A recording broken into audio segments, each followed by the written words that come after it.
constância, né? Jogar bem assim sempre, né, Vinícius? Sempre vai ser difícil, evidentemente, não, mas oscilar menos, né? O Atlético, inclusive, vinha oscilando muito durante os próprios jogos, né? Às vezes faz um bom primeiro tempo, segundo tempo muito ruim, tomando gols nos finais das partidas. Então, o sentimento ontem do torcedor atleticano era de um certo receio. Você toma um gol de empate, e aí? O que vai acontecer? O Atlético vai buscar a reação? Vai ter forças para fazer o segundo gol e confirmar a vitória? Teve. E algo que tem chamado a atenção nesse novo Atlético, né? Desse Atlético com mudanças, depois da saída do Hulk, é de um ataque mais rápido. É de um Atlético que consegue morder mais também no seu campo de ataque quando pressiona a saída de bola do adversário. Tanto que ontem, dos 3 gols, 2 foram por roubadas de bola. Tudo bem que tiveram falhas de saída do Mirassol, mas o Bernard estava ali no primeiro gol para interceptar o passe e ele já aciona o Minda. E no terceiro gol, o Cissé também rouba a bola já muito próximo da área e faz um golaço. Então, essas peças mais jovens, jogadores com mais vigor físico, dão essa condição também para o Barba de soltar um pouquinho mais o time para pressionar também a saída de bola do adversário. Vamos falar mais do Galo, o Rezende tá aqui. Deixa eu só destacar que vai começar em Chapecó, Chapecoense e Remo. Vai começar em Bragança, Bragantino e Vitória. Duelos da Série A do Campeonato Brasileiro. Cláudio Rezende, vamos falar do Galo aqui na Grande Resenha. Um abraço, boa noite, Cláudio. Um abraço, Cirilo. Um abraço ao Vini, um abraço a todos aí que nos acompanham neste domingão, né? Que o Atlético tem um pouco mais tranquilo com essa vitória, que foi fundamental para a tabela de classificação, Cirilo. A gente falava muito dos jogos até a parada para a Copa do Mundo.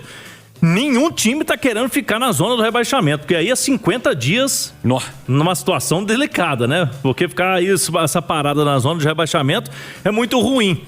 E se o Galo tivesse vencido o Botafogo e foi no finalzinho, Cirilo, hoje o Galo tinha pontuação do 5º, hein? É incrível, ponto, né? do G4. Neste momento, o Furacão, 5º colocado, tem 23.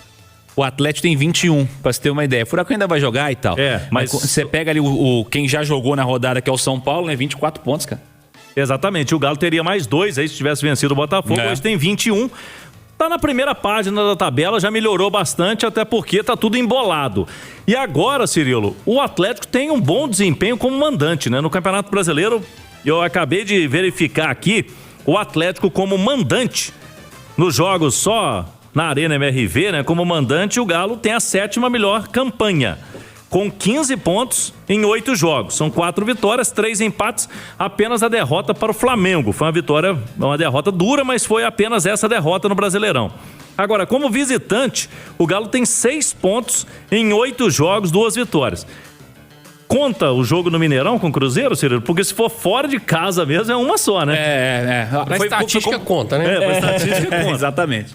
Mas, fora de casa, o Galo só ganhou da Chapecoense, fora de Belo Horizonte, nesse Campeonato Brasileiro. Foi uma goleada sobre a Chape. E a preocupação é o seguinte, agora é Corinthians e Vasco. São 2 jogos como visitante antes da parada para a Copa do Mundo. Pois é, Cláudio. É um desempenho fora de casa nessa história da oscilação, né? Tem chamado muita atenção e certamente tem incomodado, né? Dando uma passada, eu já falei sobre isso na Web Rádio Galo, mas é bom a gente trazer numa live essa informação de que o Atlético, o Sampaoli, foi à justiça, entrou com uma ação na CNRD, né, na Câmara Nacional de Resolução de Disputas, órgão ligado à CBF, cobrando cerca de 10 milhões de reais do Galo pela multa, né, na quebra do contrato. Então, o Atlético pagou, na verdade já estava até tudo definido. Eram 15 parcelas de aproximadamente 666 mil reais. O Atlético pagou a primeira e não pagou mais. E aí, meu amigo? O Sampaoli não esperou e já está cobrando o Atlético na justiça, tá? Então, vamos aguardar, vamos ver aí, né, se de fato o Atlético vai ter que quitar isso aí de uma vez. Agora, o Atlético vem sofrendo muito com relação a esse tipo de dívida, tá? De não estar pagando jogadores, agora treinador também. O Atlético está sofrendo bastante com essa situação. Valores consideráveis que o Atlético está devendo, tá? Mais até de 100 milhões com relação a isso. Então o Atlético precisa resolver esse problema urgente. Nós tivemos ali a escalação do time do Galo. E aí, até no nosso pré-jogo, rolou uma discussão sobre isso aqui, ó. Eu até tuitei hoje.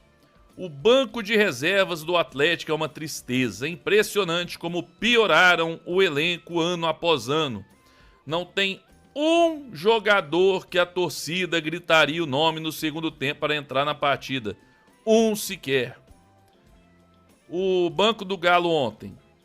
Delfim, Preciado, Pacini, Lianco, Vitor Hugo, zagueiro, né? Alexander, Igor Gomes, Renier, Tomás Pérez, Cissé, Cauã Soares e Dudu. Ah, Betão, você tá falando que nenhum presta. Não, não é isso que eu tô falando. Primeiro, vamos lá. Isso que eu disse aqui pra mim é fato. Não tem aquele jogador que a torcida se mobiliza pra gritar o nome dele, pra entrar no segundo tempo e mudar uma partida. Você tá perdendo de 1-0 ali, precisa de alguém pra mudar a partida pra você. Quem que a torcida grita o nome assim? Que fala, esse cara entra e resolve pra gente. Quem? Ninguém. Agora, não quer dizer que, por exemplo, nós temos aí um Pacini, bom jogador, Preciado que, enfim, foi contratado como bom jogador, não tem se mostrado ainda no Atlético. Você tem o Lianco, né, aí do meio pra Tomás Pérez, mas, enfim, não mudaria o jogo, mas tem o Cissé, que é um bom jogador e tudo. Só que assim, gente, a verdade é, o elenco do Atlético, ele segue sendo um elenco muito fraco. E já tem tempo, desde o ano passado, né? Ano passado, o Atlético tinha aquele elenco maravilhoso com Rony, com o Júnior Santos. Era até pior. Fizeram uma certa reformulação ali em janeiro. Só que mesmo com essa reformulação, ainda não está resolvido. O Atlético não tem sequer um time titular que você fala, esse time é top, esse time é muito forte. Briga com qualquer um, com Flamengo, com Palmeiras, com qualquer um. A gente não tem esse time titular. E elenco, então, né? Você tá perdendo o jogo, coloca o Renier pra mudar o jogo. O Igor Gomes, o próprio Dudu. Então, gente, a verdade é essa. O Atlético, mais uma vez, tendo um elenco fraco, um time ok, um elenco fraco e no meio do ano precisa resolver essa questão. O meu amigo Marco Geves trouxe também a informação. Ó. Pelo que ouvimos, há boas chances de Renier deixar o Galo na janela do meio do ano. Tem um clube mexicano na parada e pelo menos mais 2 interessados. Ou seja, Renier, que a gente não esperava, por isso essa notícia foi tão boa, né? A gente não esperava, mas o Renier pode deixar o Atlético no meio do ano para o futebol mexicano. E aí, seria, obviamente, eu acredito, né, que seria por empréstimo. Não acredito que fosse uma venda, não. Mas vamos ver, tudo pode acontecer, né? Como diria lá, quem que é? A Xuxa ou a Angélica que falava lá? A Xuxa, né, na lua. Tudo pode acontecer. Não, acho que eu confundi. Mas tá bom. Tá aí, gente. Renier pode deixar o Atlético rumo ao futebol mexicano. E, sinceramente, eu acho que já passou da hora, né? Eu acho que já passou da hora. É um jogador que não deu certo aqui no Atlético. É um jogador que a gente realmente... Eu gostaria muito, né, que ele tivesse dado